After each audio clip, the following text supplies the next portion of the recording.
Welcome to the Extra Mile podcast for bar exam takers. There are no traffic jams along the extra mile when you're studying for your bar exam. And now your hosts, Jackson Mummy and Megan Saya from Celebration Bar Review. We are glad to have you with us.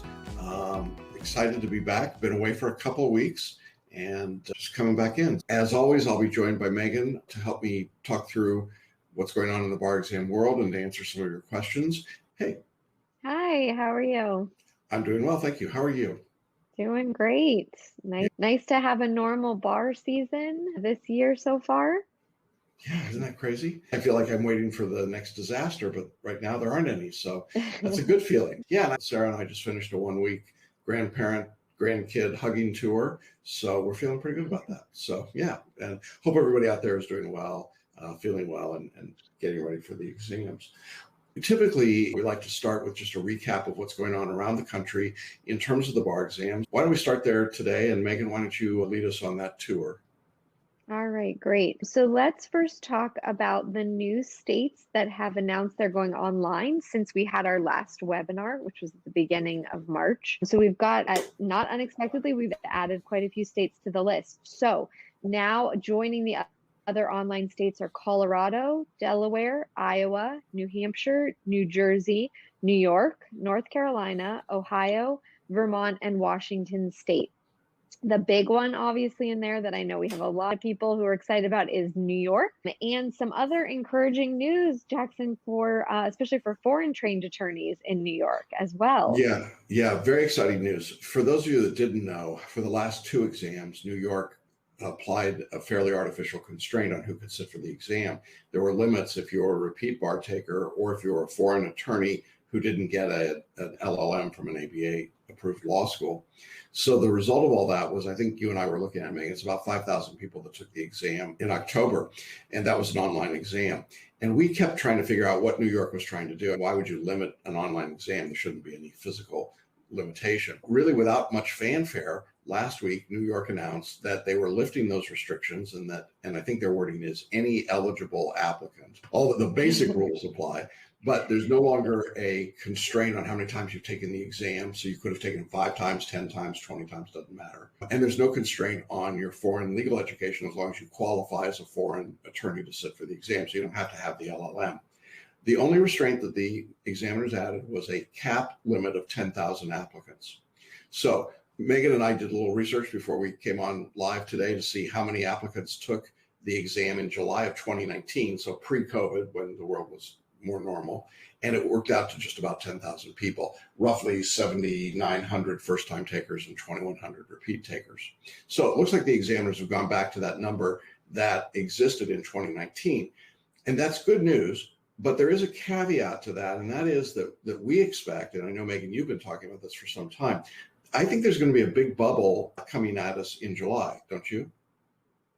Yeah, so what's interesting is that New York hasn't had this cap before, the number of applicants that they would take. And so the fact that they capped it, we wondered, okay, why did they settle on 10,000? And it looks because that's what they would normally get in a regular year. And so what's interesting to me is I think that this might be a proactive attempt to stop a wave. So we've been talking about this, that New York prevented a large number of people from even sitting for the exam for the October online exam, and then again for the February 2021 online exam. And so some of those people have probably moved on to other jurisdictions, but obviously we just don't know the numbers yet. I would imagine many of them have not moved on to another jurisdiction. They've been waiting. And we certainly have students like that who just said, I'm waiting for New York. It needs to be New York. So I'm just going to wait until they let me take the exam. So that means this sort of 10,000 limit is to prevent what we were worried about happening for New York, which is just the wave crashing on the shore. What happens if you end up with just such a larger number than they are equipped for in terms of grading? I would think that would be a huge piece of this since it is online. Basically, what this is going to mean is that registration opens April 1st and runs through the 30th or until the 10,000 number's been hit. So especially if you've been waiting, you should be on that website on April 1st. You need to get in there. You need to get registered. We have no idea. Maybe they won't hit the number. My guess is they are going to hit the number. If you took the exam in February of 2021 You will not find out your results until the end of April. They have said, though, that there will be a separate application period for those repeat takers who fail the February 2021 exam. So don't stress, you're not going to get locked out. Even if they've hit the 10,000 mark, they will have a separate sort of scenario for you to be able to sit for the July exam if you sat for the February 2021 exam and were unsuccessful. Yeah, and that's really important to just reduce people's anxiety level, I think. But I would echo what you're saying, Megan. If you are an applicant who did not sit in February of 2021 and you want to get into the New York version of the UBE, then you need to jump on it on April 1st. No joke.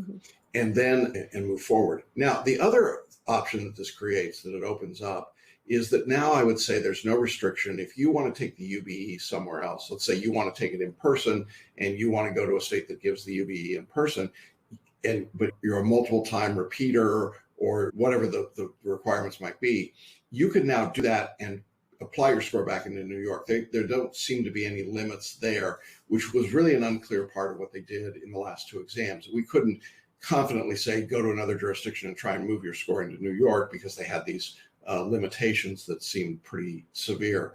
That does not exist now. So if you're in the situation where you tried to get into New York, and let's say you applied on April 10th, but on the 9th they hit their 10,000, all is not lost. Find another UBE jurisdiction, apply there, take your score and put it back into New York. I hope that makes sense to people. I know it's a little confusing with the UBE, but it's really great news. And I'm excited that New York has decided to do this, but circle that date, April 1st, get your application ready, go online, see what they require, get your money together, be ready to roll on the 1st. I do think it's going to be a bit of a stampede. And I think one of the reasons we're going to see this across the country is that the February bar take rate was incredibly low. We'll see the numbers as they come in, but anecdotally and from looking at our student population and what was going on and just reading what people were saying, there were an incredible number of people that bailed out of that exam. Yeah, definitely. So again, we are anticipating that the July 2021 exam will probably be more heavily attended than it normally would be. And certainly in a state like New York, where they created these artificial blockades for people that they're now removing, it just makes sense that it's going to be a bit of a flood, hence the cap for 10,000 people. That's what we know about New York. Yes, yeah, and lots of other good states to know in there for the moving online. So definitely pay attention if your state is giving the online exam or if they're going to stay in person. We continue to see movement. I think the last state that announced was just 2 days ago. So this is definitely still a live ball. You need to be paying attention, even if your state has said is moving forward with in person. We're seeing states change their mind. It's just something to be aware of, certainly wherever you are. And as Jackson always says, make sure that those emails from your state bar are not going to your spam folder. Make sure that you're getting all the emails and all the communications, because there's really important stuff happening. Speaking of big states that are moving online or not, I do want to talk really briefly about 3 other states that we have a lot of students who take every time. So I know we get questions about these. The first is Texas. So Texas, as of right now, has places in place, or some of their places set up for an in-person exam. I want to note that they did this for the February 2021 exam as well. They had separate sites, they were booked, they gave you the addresses, everything, and then changed and said, we're doing online. So this is not to say that Texas will not move, but as of right now, Texas has, interestingly, 6 sites. This is a big jump for them. So I think obviously we're seeing them try to keep it as an in-person test by spreading people out. So right now they've got Houston, Dallas-Fort Worth area, and Austin with an actual place set up already. And then they don't have the specific place, but they do have on their website as listed as where the general cities where they're also going to give the exam: San Antonio, Lubbock, and Waco. So huge change for the state of Texas. I can't ever think of them giving it in 6 different sites before, but obviously I think it expresses a real desire to do the in-person test if possible. Yeah, that's why I would read those statements, to read the tea leaves. I think that if you are uncomfortable taking the UBE in person, if you're a Texas applicant, there are plenty of UBE jurisdictions. Megan gave you the list of states that are going to give the test online, including New York. And so you could easily jump into one of those jurisdictions, take the test again, and apply the score back to Texas. This works all the way around. You don't have to necessarily sit in Texas to get your Texas bar score applied. And I think that's the piece that people need to understand. Now, it's hard for me. We're now just 4 months outside of 4 months till the exam. I think the examiners have to make a commitment to in-person or online relatively soon. I thought a lot of states would have done it before now, but I just can't see them getting much deeper into the year before making a final determination. Can you? No, and I think what we're seeing is that most states have made a final determination. It's just that final is a bit of a misnomer because even that can change. Everything A kind of final. The ones I'll say this, the ones that went online, those are final. They're not going to switch back. I don't think we've ever seen a state switch back. Right. What's not really final are the in-person because of course all of these things are subject to local ordinances, the situation of COVID cases, are people getting vaccinated at a good rate, right? All of these things are up in the air still. And so all of those, even like I said, we saw with Texas, they had places nailed down and then at the last minute said, no, we got to switch to online. I think it's more, if you're doing an in-person test, know that it may change. But if you're online, if it says online already, that's fine. Yeah. And I think in terms of your preparation, there's a couple of things to keep in mind. If you know you're going to be in a jurisdiction that's online, you should be studying online. And by studying, you should be answering essays and performance tests if that's part of your exam in an online format. You should be doing the multiple choice and the MBE in an online format. Now, if you're in a state that's doing the exam in person, that's less critical, although I would still recommend trying to do it online because if they switch back, it could be harder for you to make that transition. The other thing I would say is if you're going to be in person, I still think you're going to have to wear a mask. So I don't know if that's as big an issue as it was a year ago. I would start studying with a mask on. I wore a mask from Orlando to California on the airplane. And I got to tell you, wearing a mask for 6 straight hours, not fun. That's something you got to get used to, I think, a little bit. All right, so that's Texas. Where else we got to look at? So then let's look at Florida. That is another state that has said, here is our site. Here's where we're giving it in person. So as of right now, Florida, interestingly, I think, has just said the Tampa Convention Center. So if you'll recall, at one point Florida has been through a lot of changes over the last year, but at one point they were planning on the Tampa Convention Center and then also an Orlando Convention Center site. They have now gone back to just the Tampa site. So as of right now, for the July exam, it's going to be everybody packed in together in Tampa. And Florida is different too, because of course it's not a UBE state, which means you don't have the option to take an online exam if you don't want to travel to Tampa or are unable to. So definitely something to keep an eye on, but we do know that Florida is really loath to make these changes. They've been the state that has made the 11th hour changes when they feel that their hand has been forced. So as of right now, Florida is going to be in person, everybody in Tampa. Could that change? Yes, it could change. They might open up the Orlando site as well. They might go to online. Can't promise you anything, but that's what they're saying as of right now.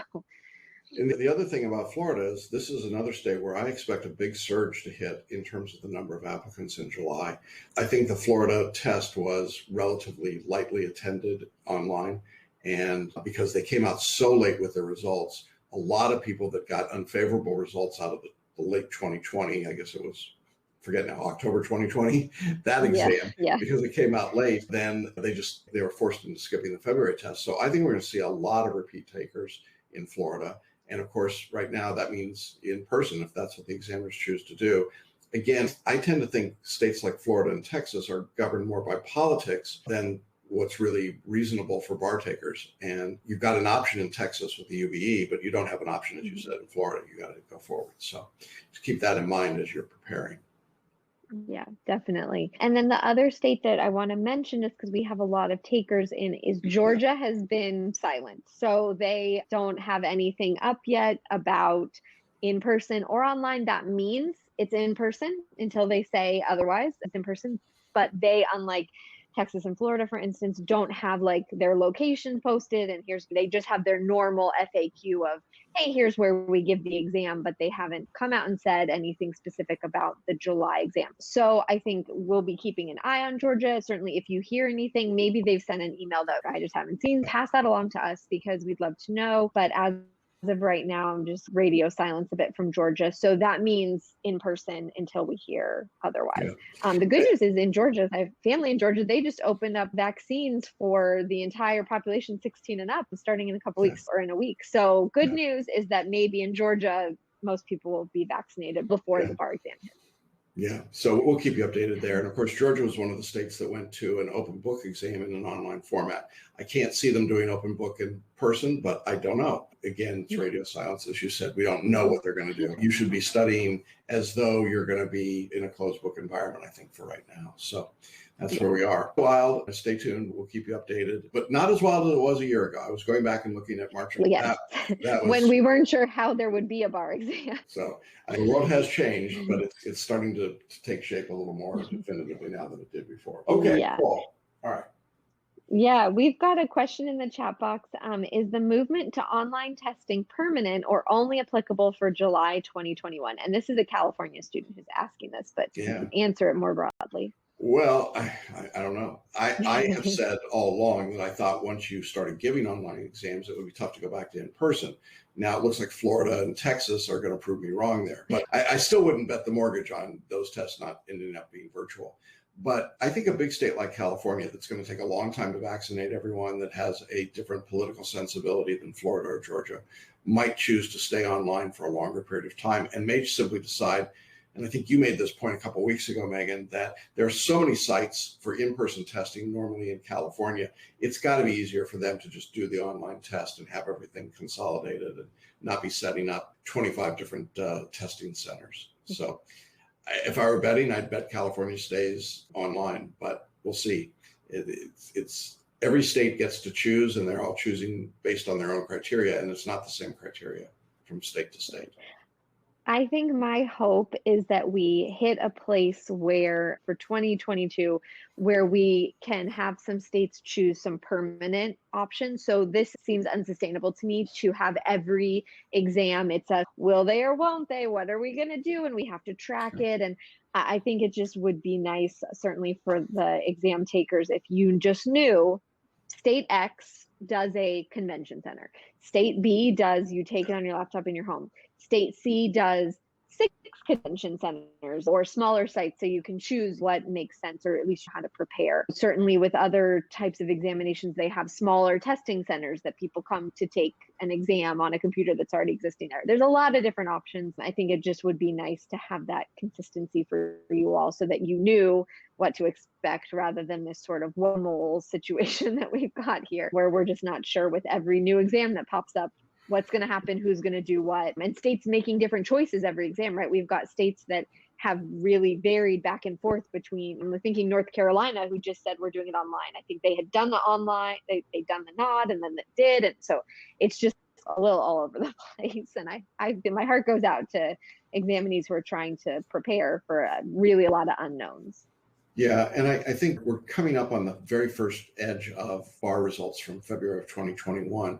And I know that's often an anxiety-producing time, certainly, but it's got a little bit of an extra kick this year, because as you get your results, then you got to figure out what you're going to do turning around to July and where you're going to take it, and online or in person, and in some ways more choices than you had at any point in the last year. If you're in our course, if that turns out to be your situation, we certainly want to talk with you and help guide you as best we can. I think in general, when you get your scores, if they are unfavorable, whether you're in our course or somebody else's, you need to be prepared to immediately pivot and start studying if you want to sit for the July exam. There just won't be huge amounts of time in any jurisdiction. First big jurisdiction to release will be Florida, mid-April. I think we're looking at late April in New York, typically, which means New Jersey would be about the same.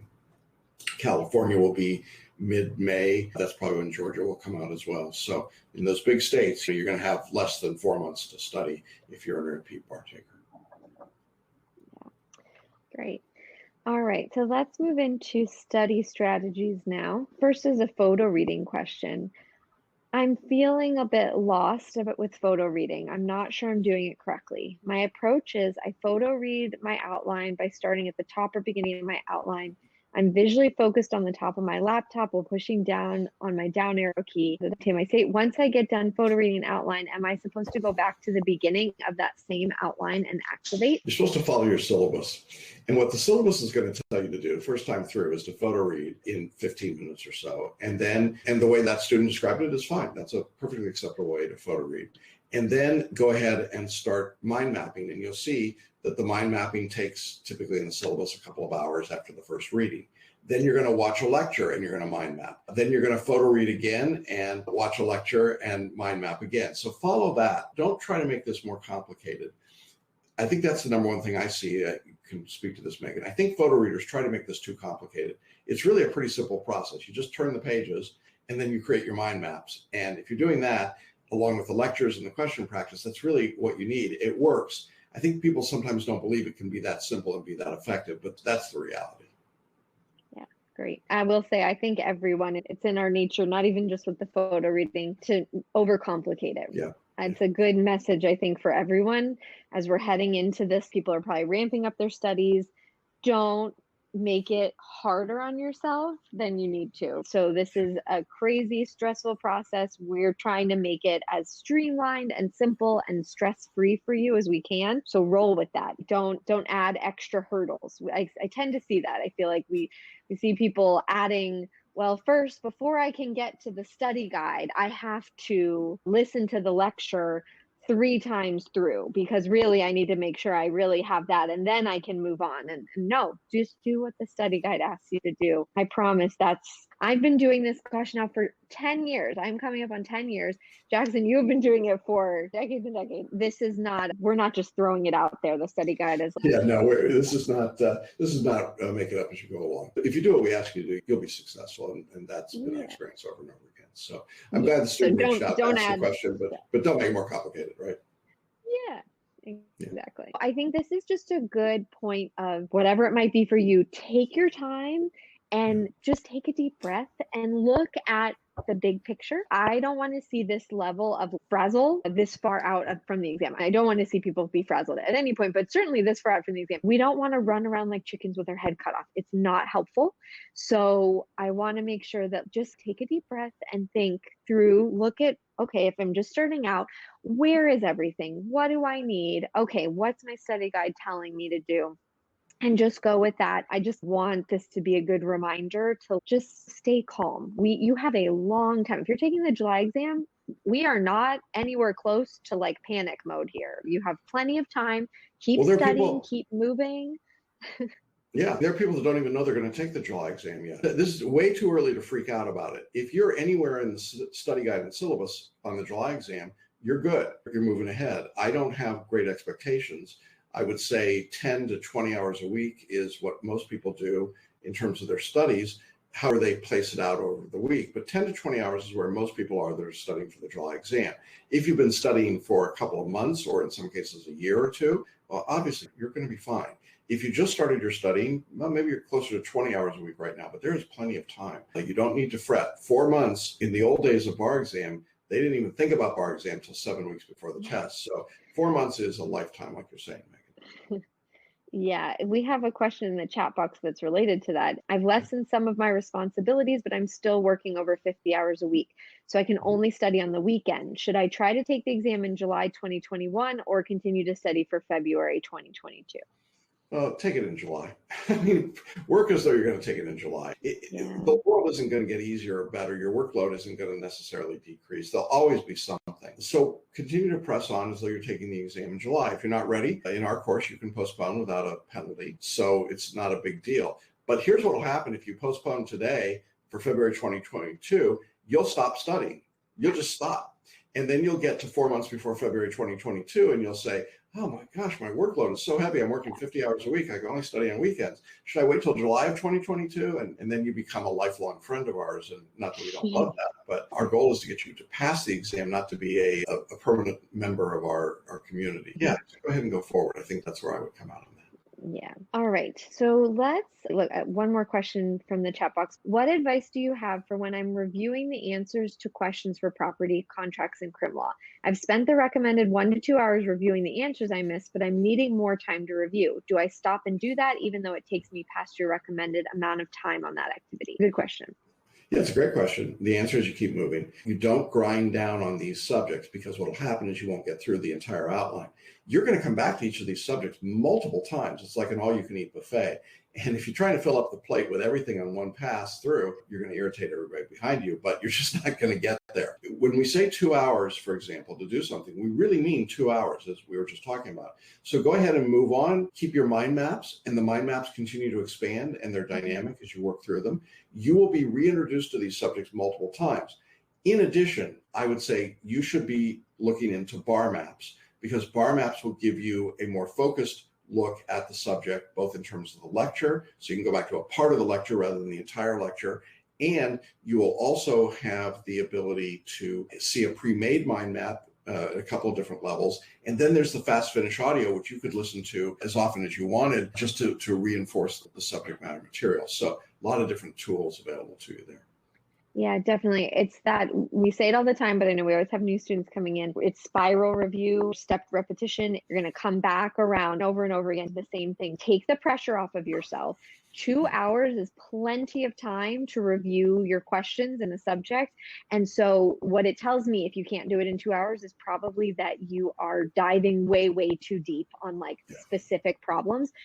Try and get yourself to a place of not mastery. It's okay if you're not at mastery yet, but you're at, okay, I think I'm understanding this, but I definitely know I need a little bit more help on it. You can even make a note to yourself somewhere if you want to keep a list of concepts that you feel like I need a little bit more practice and understanding of, and then move on to the next one. Because I'd rather you, at that point that we're in before the July exam, we need a little bit more breadth right now. You're going to continue to get deeper. But if you're diving deep on the first 50 questions and you're not even getting to review the next 50, that's way less helpful. You're not being asked to write a dissertation on the rule against perpetuities. You just need to know enough to be able to answer a multiple choice questions. Yeah, trust that you will see these concepts over and over again in the course. Yeah, I agree. It's a really good question.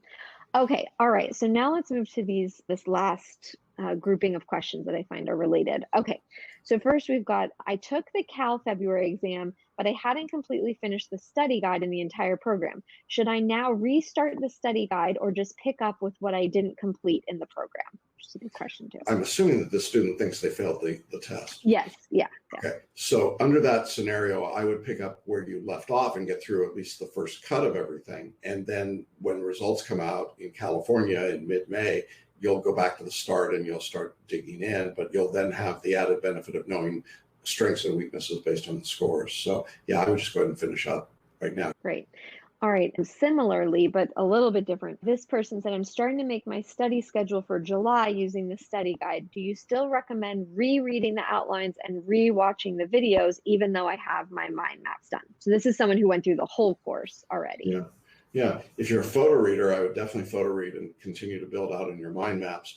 If you're not a photo reader, I would just do a skim, whatever skimming means to you as a traditional reader, and then add to your mind maps. I think the important point here is that the mind maps are dynamic. They continue to grow and change as you work. And then when it comes to the lectures, again, I would go to the BarMaps product and look at the part of the subjects in the lectures so that you don't have to listen to 8 hours of property. If your difficulty is with covenants or easements, go to that part of the lecture, and that's what BarMaps lets you do. And then you can dive in a little bit deeper in the mind map there. But I think that is the product that you really ought to be looking at if you're in that situation where you've already been through part or all of the course before. All right. This student is not taking the July 2020 exam. They're postponing because they just don't feel ready.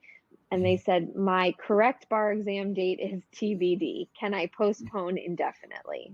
No, you can't. But for lots of reasons. It's not healthy. We talked about that a few weeks ago. You defer one exam at a time. And in part, we do that because it's a good impetus to you to keep studying and keep working. If we push it back a year plus, you're not going to study. We're not kidding anybody here. And it feels like you're doing something, but in reality, we know you're not doing everything that you need to do.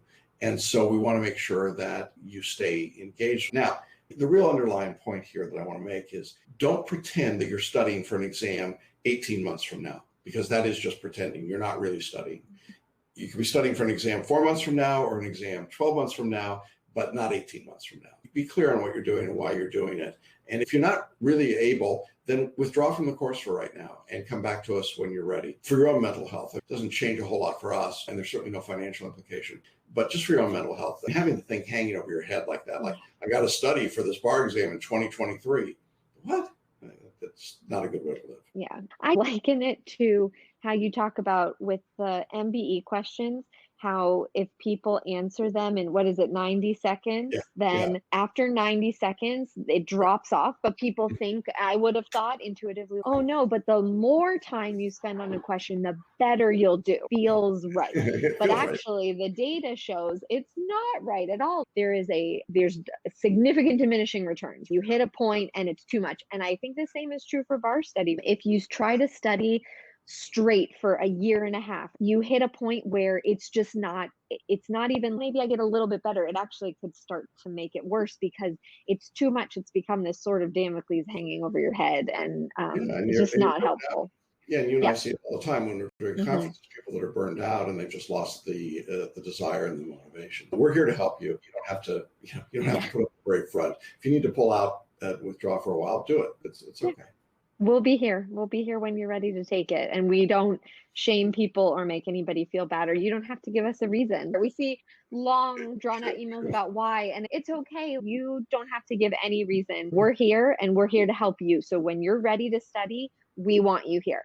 If this is not the right time or space in your life for studying, that's okay. You should walk away and come back when it is the right time. Yeah, absolutely. But that being said, for most of you, don't use it as an excuse. You should take the exam. There you go.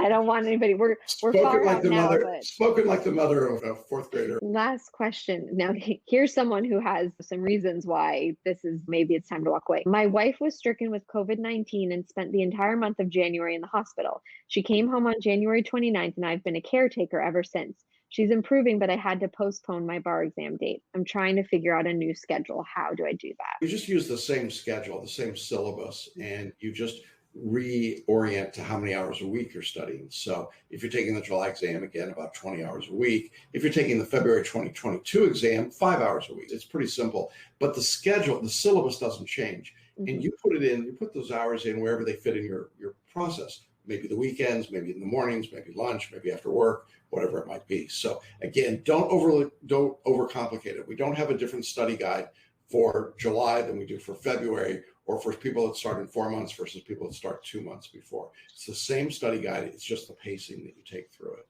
Yeah, exactly. And that's the beauty of home study. And what we try to do is that we recognize that everybody has really different life situations, home situations, health situations. And so we want to make this flexible enough, and the study guide is flexible enough that it will tailor to what your needs are and what your availability is. Yes. And obviously we hope that your wife is feeling better and recovering. Yeah. It's just everybody, all of you are amazing. Give yourselves a break here, because this is just completely unprecedented, and the strength and resiliency that we've seen from our students has just been incredible. People who push themselves and are able to keep studying and take a test even under these insane conditions. Good job, everyone.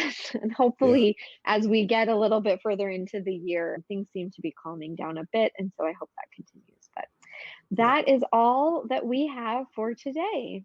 All right. Yay us. We did it. I want to thank everybody for being here. And good to see all of you. And thank you, Megan. Hope everybody's studies go well. Have a wonderful Easter weekend next week for those of you that are observant. And we will be here and ready to rock and roll when you get back. Okay? So with that, I'm going to say bye, and we'll see you all.